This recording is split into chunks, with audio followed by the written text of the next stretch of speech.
नमस्कार, स्वातीच्या स्वयंपाकमध्ये तुम्हा सर्वांचं खूप खूप स्वागत आहे। तर आज आपण एकदम मस्त झणझणीत आणि चमचमीत अशी आमटीची रेसिपी बघणार आहोत, जी बनवायला खूप सोपी आहे, चवीला खूप मस्त लागते आणि फक्त या हिवाळ्याच्या सीझनमध्येच ही आपल्याला खायला मिळते।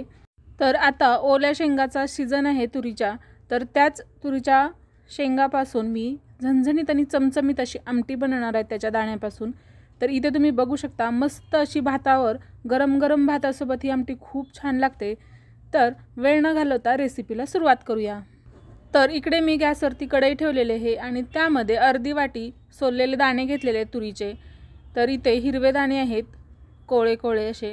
आता हे आपल्याला भाजून घ्यायचे आहेत। तर इथं आपण थोडंसं तेलाची धार सोडून घेऊया आणि त्यामध्ये हे आपल्याला ओले दाणे भाजून घ्यायचे आहेत। तर इथं मी अगदी 1 चमचाभर तेल सोडलेलं आहे नाश्त्याचा आणि यामध्ये आपल्याला थोडेसेला डाग पडेपर्यंत हे तुरीचे दाणे भाजून घ्यायचे आहेत। तर ही ओल्या तुरीच्या दाण्यांची आमटी खूप सोपी आहे बनवायला आणि चवीला खूप मस्त लागते। तर आपण नेहमी तुरीच्या डाळीचा वापर वेगवेगळ्या पद्धतीने करत असतो, कधी सांबार बनवतो, कधी वरण बनवतो, कधी डाळ तडका, कधी सुकी डाळ। पण तुम्ही अशा ओल्या दाण्यांची आमटी एकदा करून बघा, ती ही हिरव्या मिरचीची एकदम मस्त लागते। तर इथं मी तुरीचे दाणे भाजून घेतलेले आहेत, बघू शकता अशा पद्धतीने थोडेसे थंड व्हायला ठेवणार आहे। आता हे दाणे थोडेसे थंड होत आहेत तोपर्यंत इथं आपण वाटण बनवून घ्यायचं आहे। तर इथं 7-8 लसणाच्या पाकळ्या घेतलेल्या आहेत, त्यासोबतच 7 ते 8 हिरव्या मिरच्या घेतलेल्या आहेत, थोड्याशा तिखट आहेत, तुम्ही तुमच्या टेस्टनुसार कमी जास्त करू शकता।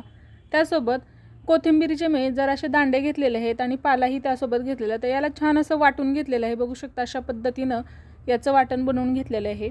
आता हे आपण एका भांड्यामध्ये काढून ठेवूया आणि आपले जे तुरीचे दाणे भाजून झालेले आहेत, थंड झालेले आहेत, ते त्यामध्ये घालून याला थोडंसं भरडून घ्यायचं आहे। खूप जास्त पेस्ट नाही करायची, फक्त एक दाणा 4-5 तुकडे झाले पाहिजे अशा पद्धतीनं आपल्याला जाडसर असं हे वाटून घ्यायचं आहे। बघू शकता अशा पद्धतीनं, जास्त बारीक बनवायचं नाही, पाणी न घालता याला भरडून घ्यायचं आहे। तर इथं आपलं वाटण तयार झालेलं आहे, तर आपण फोडणी देऊन घेऊया। तर इकडे गॅसवरती मी कढई ठेवलेली आहे। आता यामध्ये मी 1 पळी तेल सोडून घेतलेलं आहे।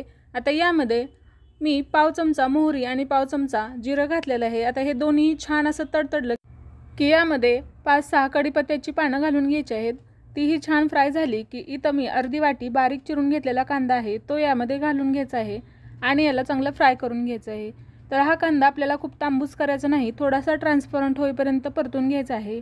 तर गॅसची फ्लेम मीडियम टू लो ठेवून आपल्याला कांदा थोडासा ट्रान्सपरंट होईपर्यंत परतून घ्यायचा आहे। तर इथं ट्रान्सपरंट झाल्यानंतर मी इथं पाव वाटी किंवा अर्धा टोमॅटो यामध्ये घालून घेतलेला आहे बारीक चिरलेला। आता तोही आपल्याला यामध्ये चांगला फ्राय करून घ्यायचा आहे तेलामध्ये। तर इथं 1 ते 2 मिनिटं चांगला तेलामध्ये फ्राय केल्यानंतर आपण जे मिरची, लसूण आणि कोथिंबीरीचं वाटण बनवून घेतलेलं होतं ते यामध्ये घालायचं आहे। तर टोमॅटो चांगला मेल्ट झालेला आहे आणि त्यानंतर जे हिरव्या मिरचीचं वाटण बनवून घेतलं होतं ते यामध्ये घालून घेऊया आणि त्यालाही 1-1.5 मिनिट परतून घ्यायचं आहे। तर इथे बघू शकता छान असं 1 ते 2 मिनिटं मी हे मिरचीचं वाटण परतून घेतलेलं आहे आणि चांगले मिरच्या भाजलेल्या आहेत, त्या फ्राय झालेल्या आहेत तेलामध्ये। आता यामध्ये आपण मसाले ॲड करणार आहोत, तर खूप जास्त मसाल्याची गरज नाही। इथं हळद टाकलेली आहे मी पाऊण चमचा, त्यासोबतच अर्धा चमचा इथं मी धणे पावडर घालून घेतलेले आहे। आता याला मिक्स करून घेऊया, तेलामध्ये चांगलं फ्राय करून घेऊया आणि 1-1.5 मिनिट परतून घेतल्यानंतर आता इथं आपण जे तुरीच्या बिया वाटून घेतले होते दाणे, ते वाटण यामध्ये घालून घ्यायचं आहे। तर इथं हे तेलामध्येच आपण ॲड करून घेणार आहोत आणि यालाही 1-1.5 मिनिट तेलामध्ये परतून घेणार आहोत। तसे आपण दाणे भाजलेले आहेत, त्यामुळे जास्त परतायची गरज नाही, फक्त या मसाल्यामध्ये एकदा परतून घेऊया। 1-1.5 मिनिट परतून झालं की यामध्ये आपण पाणी ॲड करून घेणार आहोत। तर तुरीचे जे दाणे आपण वाटून घेतलेले ते चांगले मिक्स करून झालेले आहेत। आता यामध्ये पाणी ॲड करून घेऊया। तर आपल्याला जेवढी भाजी बनवायची आहे त्या हिशोबाने यामध्ये पाणी ॲड करून घ्यायचं आहे। मी पहिलं वाटीभर पाणी घालून घेतलेलं आहे आणि मसाला चांगला त्या पाण्यामध्ये मिक्स करून घेतलेला आहे।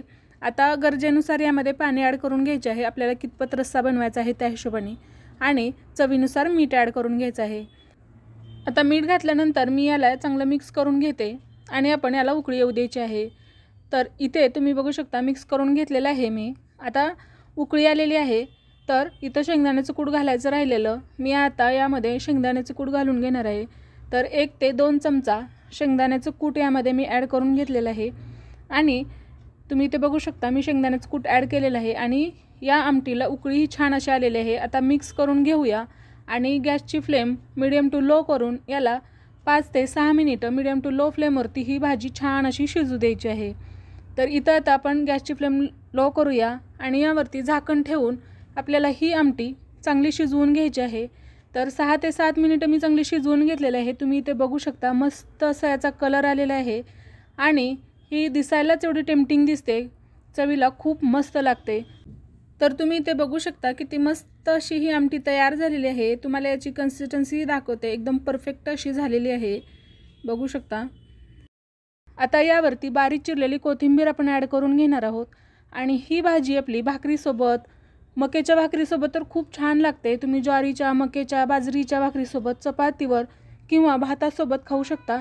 तर इथे बघू शकता मस्त अशी शिजलेले आहेत तुरीचे दाणे आणि आता आपण गॅस बंद करून घेऊया आणि ही आमटी आपली सर्व करण्यासाठी तयार आहे।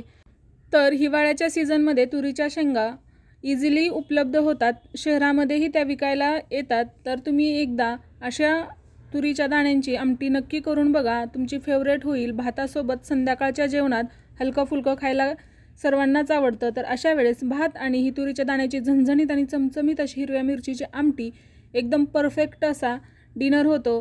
तर ही रेसिपी तुम्ही नक्की ट्राय करून बघा आणि अशाच नवीन रेसिपीसाठी चॅनलला आपल्या नक्की सबस्क्राईब करा। तर ही मी भातासोबत सर्व केलेली होती, बघू शकता एकदम मस्त अशी टेम्पटिंग दिसते, बघता क्षणी खाण्याची इच्छा होते, इतकी टेस्टी अशी ही आमटी झालेली आहे। तुम्ही ही पद्धतीने नक्की ट्राय करून बघा आणि रेसिपी आवडली असेल तर लाईक करा, शेअर करा आणि सबस्क्राईब करा। सोबतच बेल बटन दाबायलाही विसरू नका, ज्यामुळे माझ्या नवीन रेसिपीच्या नोटिफिकेशन तुम्हाला मिळतील। रेसिपी पाहिल्याबद्दल धन्यवाद।